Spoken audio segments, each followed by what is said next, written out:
Hi everyone, welcome back to Desert Forge. My name is Tim, and in this video I'm going to show you how I made these kebab skewers. Also, I would like to wish you everyone a happy new year and hope this year will turn out better than the last one. Before we get going, I would like to give a shout out to Mike. Mike is my second patron on Patreon. Thank you, Mike, for your support. If you like to support my channel through Patreon, the link will be in the description below. Also, we are nearing 3,000 subscribers on the channel. We might have already passed it by the time this video is up. And I would like to ask you to submit some questions, and I'll do another Q&A in about 2 weeks. So we're going to do the first design by using a 1/4 inch by 1/4 inch square stock that is cut at 18 inches of length. And the first step will be to forge a long taper. Here we go, forging a point first and then a long taper that is about maybe 4 or 5 inches long. So, and then we shape that part into a wavy shape, and then I'm gonna use the hammer and flatten the curves, and we just keep forging until we get the desired length, probably about 5-6 inches long actually. And then after that we're gonna take hammer off the edges a little bit. I'm using my 3-pound hammer for this one, and then later on I'm going to switch on to the lighter hammer. Okay, put back in the heat and come back and forge down the edges a little bit. And just go and lightly hammer the edges. Creates a little bit more of a rustic look. And all the way to the tip. Although we're going to forge on on that part more, but the sections that don't get much hammering will retain this feature of a somewhat hammered and rounded corner. So the next step is to roll up the very end to a little swirly thing, a little tight scroll, and that just finishes off the design nicely. And just a little more until we get about a 1/4 inch to 3/8 of an inch diameter little swirl disc shape. Now we're gonna use the bending fork and bend this back, I think which direction, and then come to the horn of the anvil and do the wavy shape. Okay, so we are here at the bending fork, and we are bending it towards where the scroll is facing, and then we just do about a little bit past 90 degrees turn bend, and then we're gonna go on the horn of the anvil and bend these back and create a wavy feature. We just use the horn of the anvil and bend this back.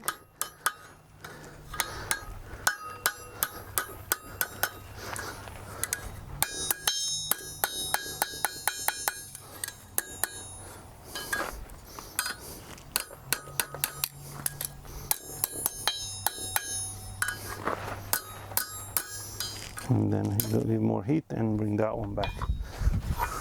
And now we're bringing this one over, and we can hit from the top to close that curve a little bit in.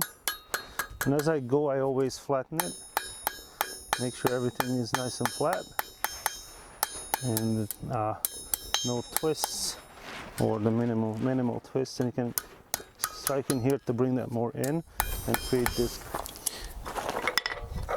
And now I switch to even a smaller hammer and start to bring these things around using the very tip of the horn. And since it's losing heat fast, I have to heat them frequently. Also, you can use a scrolling tongs, which I will probably use to just finish off the shape and pull everything into the right spot. But I'm gonna give another heat, try to bring this more in and then bring that more out.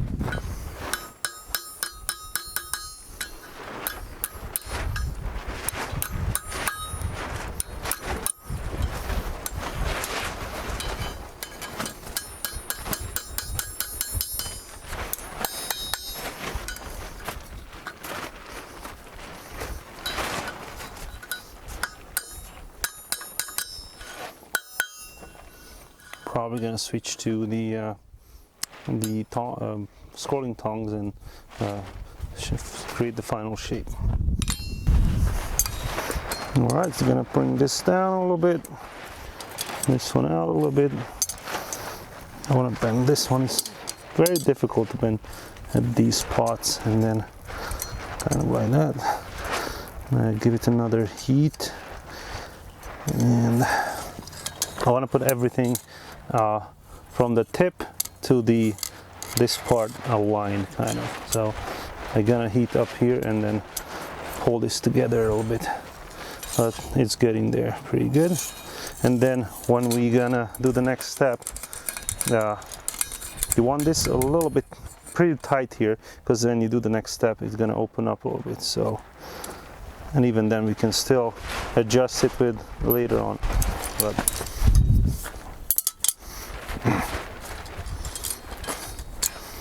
all right, try to bring this in. It's kind of difficult, but it's getting there. You want this to be kind of a tight bend, don't want it too big of a radius, so we're gonna use the hammer as well, and probably I'm gonna just use the bending fork to bring everything back as well somehow. My bending forks are a little bit too large for this, so I probably have to make a little bit bigger, well, smaller ones. You're gonna just give another heat here and maybe bend it from this side. All right, so try this. I'm gonna bend this one in, and then I grab it here and bend this one out. In and out. Okay.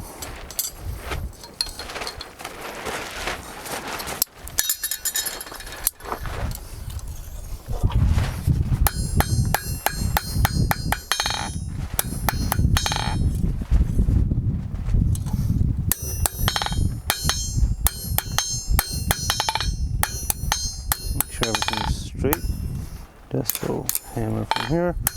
All right, so I'm pretty much satisfied with this, and the next step is to flatten the curves, the outside of the curves, creating this spread them out and creating this flatten and kind of section change from square to flat and back to square again. I give a new heat and do that. All right, so just using the 2-pound hammer and just spreading out with the face of the hammer and creating this nice section change that gives it kind of an Art Nouveau-ish style to it. And I'm using a hammer with a fairly rounded face, so it doesn't create little cut lines. And I have to flip back and forth between the sides, not just hammer from one side, because then the little section change will be off-centered. I want to keep everything centered, but it's not necessary. If you want to keep it to the one side, that's fine too. So I'm going to give another heat and then finish the top, the last two bends there. And the final two bends. And as you do this will basically close in the curves a little bit, but also open up.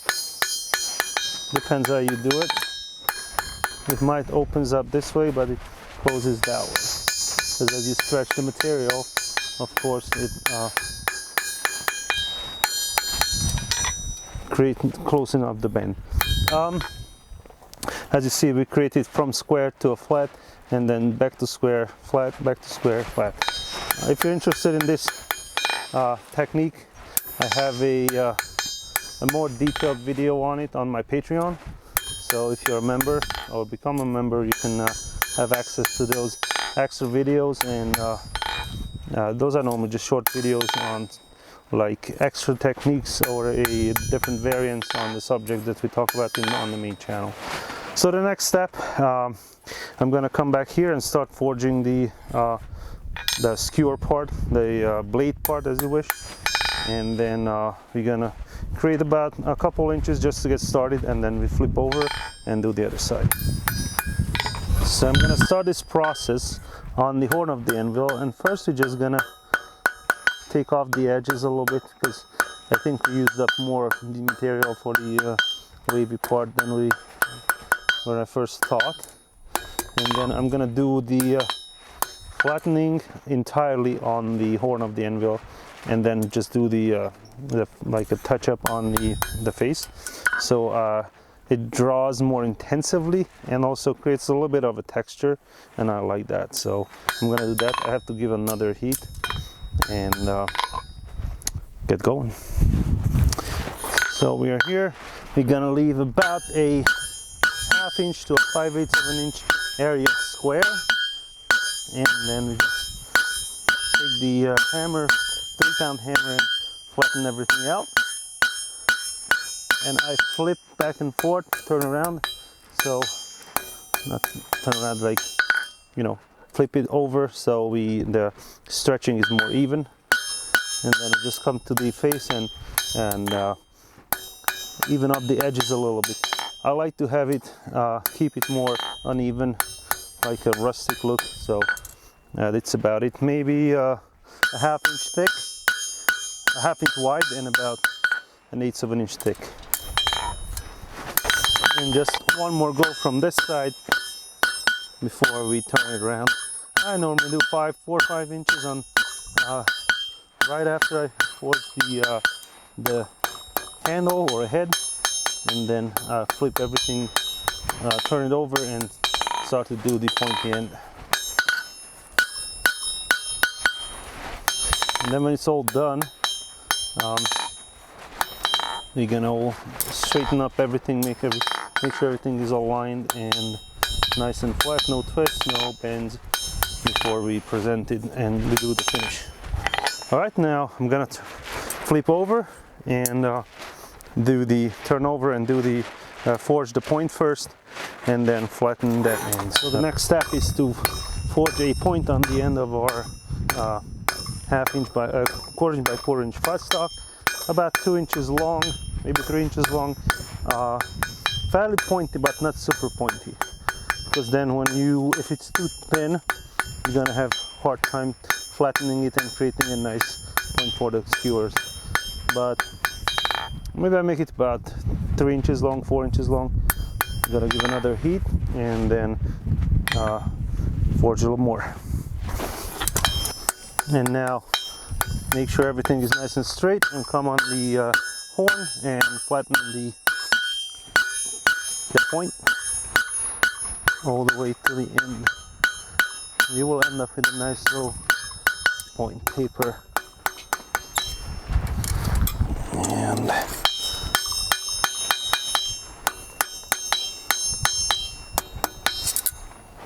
I'm gonna go heat up and work on this entire length of the skewer.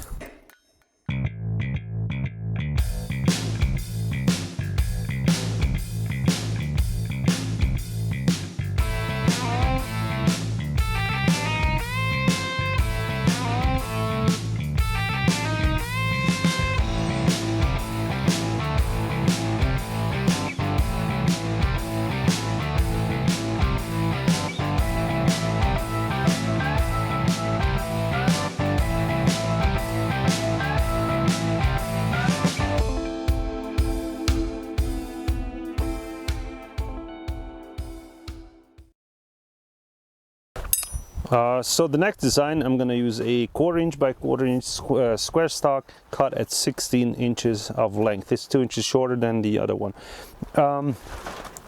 First I'm going to forge a fairly short point, maybe about 1.5 inches long, and then I'm going to do a similar to the spiral rosette design, but it's going to be a little bit of a variation of that, and also it's going to be not perpendicular but more like on the same plane with the rest of the skewers. So let's get going.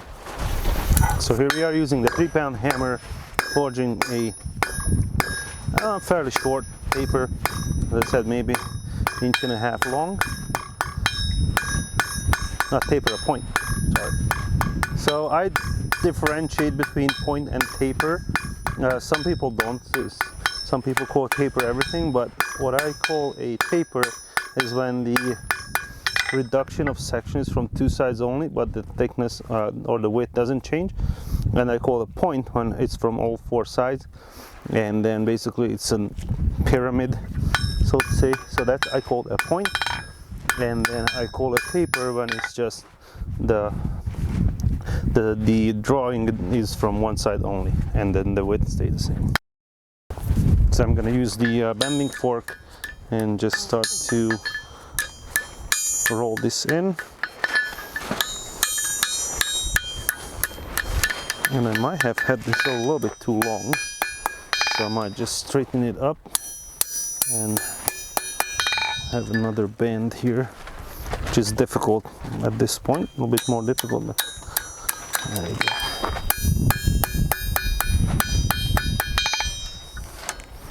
It's easier to fix now than later. All right.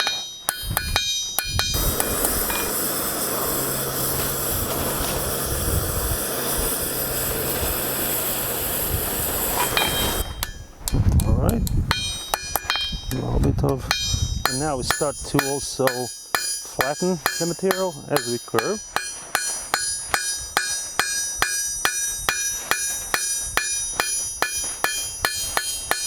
And also go to the pin of the hammer and start to give texture.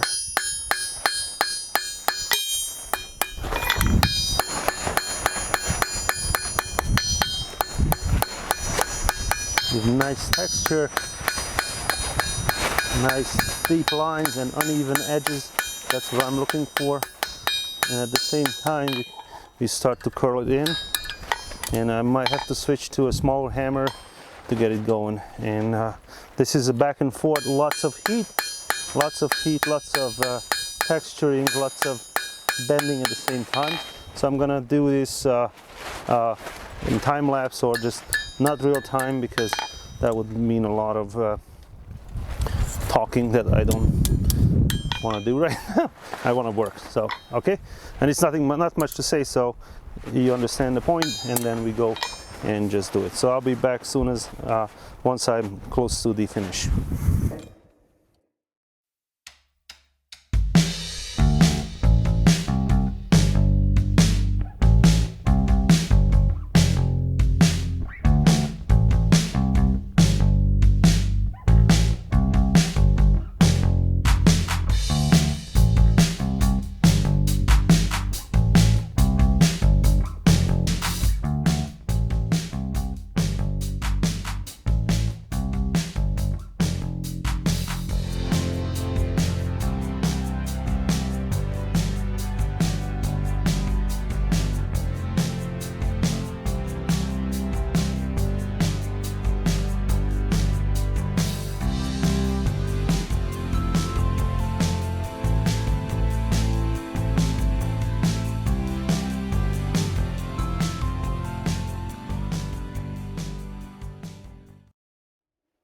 So we are close to the end. I'm gonna use this the tongs to adjust the shape a little bit. I'm pretty satisfied how it turned out. And then just a little bit of flattening there. I'm probably gonna use this to push it out a little bit. I'm using a very light hammer, and then make sure it spirals out, as you can see. and I'm pretty happy with this. So next I'm gonna start and basically just do the same, forge down the skewer part, and then turn it over and do the point. I'm gonna do that again in a time-lapse manner because we talked about it and showed it already. So I'll be back with final words after that.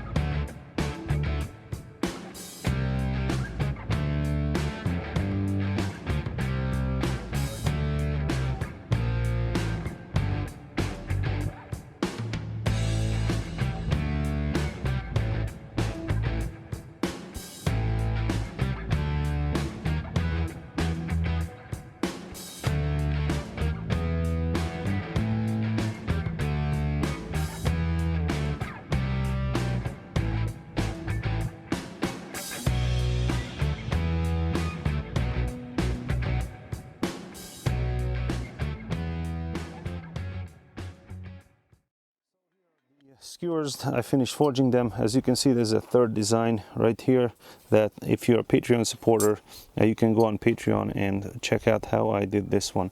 The next step will be to straighten these up and give it a very thorough wire brush clean. You have to remove all the scales from the skewer part so it doesn't get into the meat or the vegetables that you're barbecuing. So let me do that and I'll come back with final words. All right, so we're just taking a 2-pound hammer and straightening everything up, out, making sure everything is nice and straight. I like to straighten these while they're cold because I have more control over it, and it's very soft to easily be able to straighten it out with just golden hammer. So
alright guys, these are the finished skewers. I wire brushed them and coated with a light coat of vegetable oil, which is food grade oil, so you can you don't have any harmful chemicals coming out of the skewers when you cook them.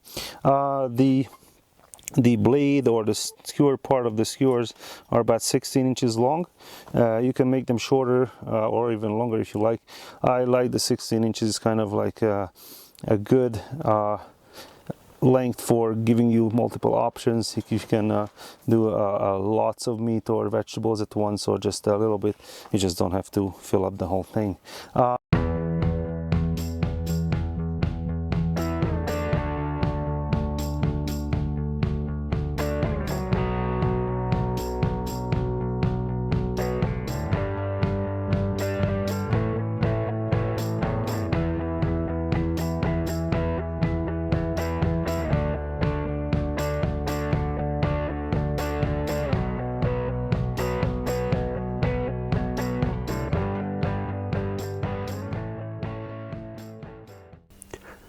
Alright guys, this is it for today. I hope you learned something new and interesting today.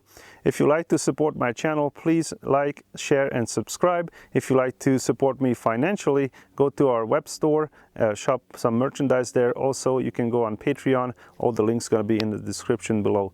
Also, don't forget to send your questions to the 3000 subscriber Q&A video. Thanks for watching and see you in the next one. Bye!